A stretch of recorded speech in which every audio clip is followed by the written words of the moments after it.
Good morning, Leyden. Happy first Friday of the 2016-2017 school year. Today we're happy to bring to you the first Eagle update of the year.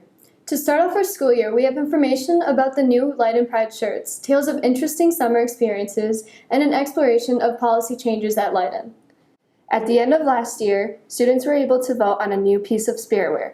Several ideas and designs for this official item, dubbed the shirt, were submitted, and after many votes, the results were in. Now the shirt is in and ready for purchase. For more on its design and its benefits, here's field reporter Maida Kazovic. So who designed the shirt? It was student drawn. Oh, okay. So how does it feel to know that so many people will be wearing it? It's really cool. This is the first time East and West will be having the same shirt all year. So it brings us together as a district. How much is it? It is $12. You can get it in the student activities office or with one of the class sponsors, and you can get into all Leyden sporting events and other Leyden sponsored events as long as you're wearing the t-shirt and you have a student ID. This past summer, a small handful of Leyden students and teachers traveled to Peru as a part of a service trip. Arriving in Lima, they toured through the Sacred Valley of the Incas, visiting Machu Picchu, before heading to Cusco to complete their service project. Field reporter Madison Ganier has more on that experience. We're here with Miss Hepler, who was part of the Peru service trip this summer. Can you please briefly describe the experience? Absolutely. So Mr. Markey, Mr. Picucci, and Miss Gavin and I took 26 of East Leyden's students to Peru for 10 days. And the trip was a combination of sightseeing and service. The sightseeing trip, we were in mostly the Sacred Valley, which is where the infamous Machu Picchu exists, which was delightful to climb and walk around and experience the ancient Incan Empire. And then we moved back into Cusco, which is the capital city of the ancient Incan Empire, where we rounded out the last part of our trip doing a service project in which we helped a family build a greenhouse from the ground up. So our personal responsibility was that we actually dug a large square ditch and poured the foundation for the greenhouse, which I'm happy to report, thanks to Mike Moitiga, that the greenhouse is complete. What did you personally take away from the trip?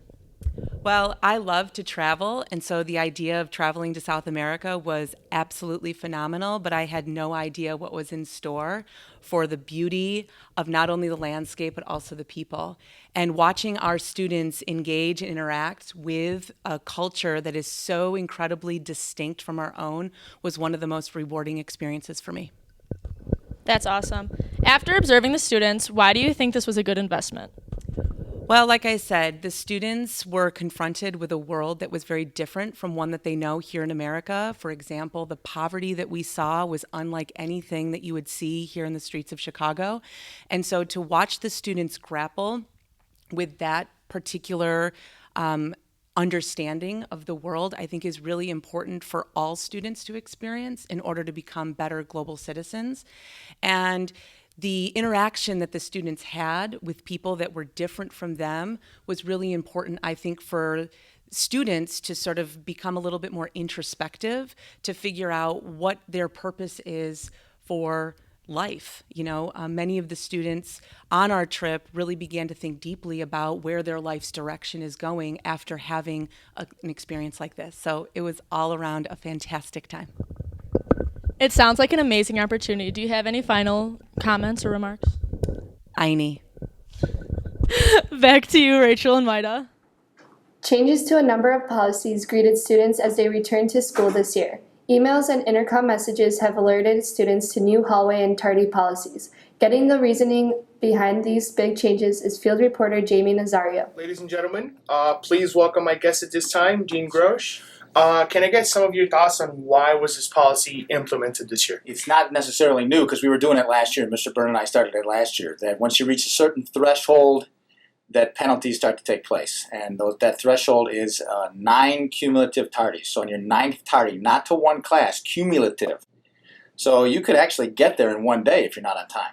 And so the idea is to get to class on time.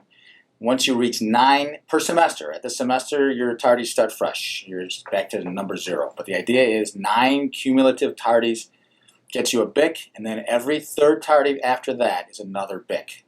The idea is be on time. Are there any other ways that you plan to enforce or implement these policies? No, it's the idea is last year when we spent a lot of time in the hallways, we noticed that there's a lot of kids in the hallways after the bell rings.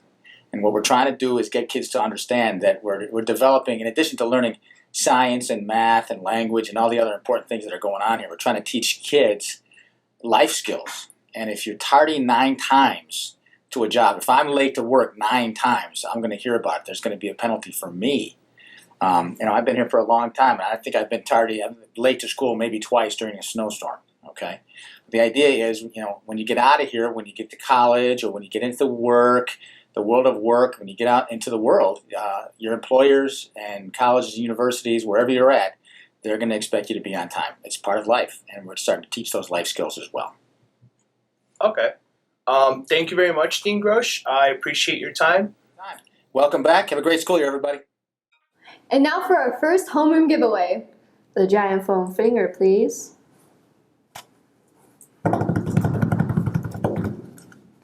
And it's Mr. Babbel's second period computer science class. Congratulations and enjoy your cookies. That's all for this week, Leyden. Remember to be big, be bold, and show your blue and gold. Awesome.